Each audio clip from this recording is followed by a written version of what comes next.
Okay guys, how y'all doing? So we're planting our tomatoes today. So I pruned off every limb that's going to touch the ground, because that's how you get a lot of diseases splashed up on your leaves, fungus and bacteria and stuff. So anyway, all we're doing is we're digging a hole. Okay, we're going to bury our string under the root ball. Okay, we're going to put in a little bit of fertilizer. Okay, we're going to backfill it, and then we're going to water it in here in a second. And that's it. So we're going to have some T-post up overhead with some 1/2-inch conduit running across, and we're going to tie that up there, and we got some clips that's going to hold the tomatoes on there, and that's going to be our trellis system.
Hey guys, so what I wanted to do was show you what we did with our tomatoes and trellising them.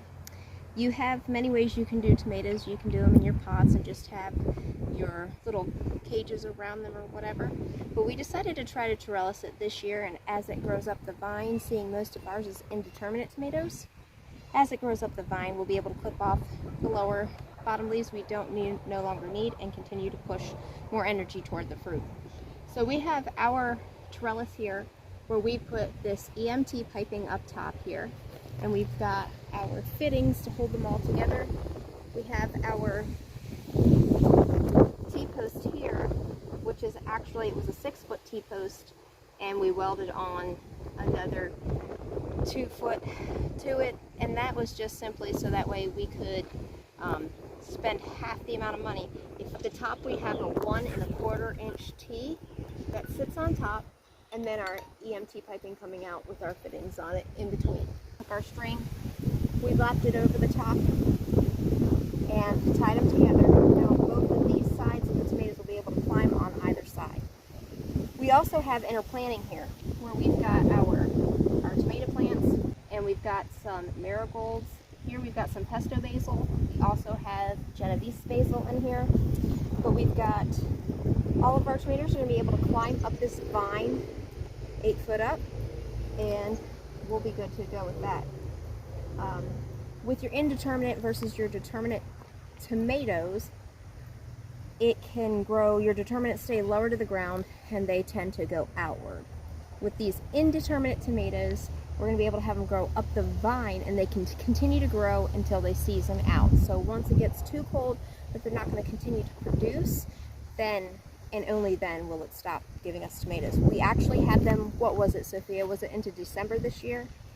So we had tomatoes literally all year that continued to grow.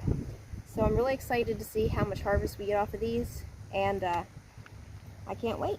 We'll have to keep you updated on that. If you guys have any questions or any comments, just go ahead and put that in the link below, and we'd be happy to answer any questions.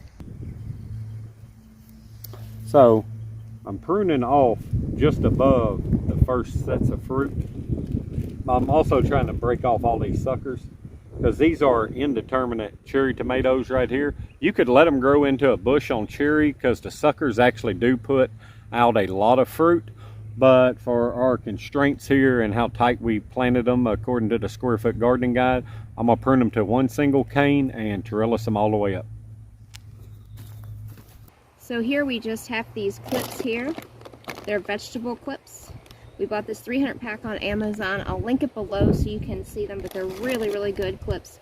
You're gonna take them and the string here is gonna go right in there. It's gonna catch it, and then you're gonna latch it on too. Now I'm putting one down toward the bottom of the tomato plant, and I'm latching this in here. And then I'm going to be putting one right up under where we have it coming out and flowering. So once again, you put your string right in there, clip together. Now this is going to hold it really well, so that way it can continue to grow up the wire. These clips actually hold pretty tightly. I was quite shocked that they did as well as they did. I've bought clips before from other sites that did not do well. And these ones are really strong. So I'm quite pleased with these. Make sure you guys like and subscribe. Thanks for watching.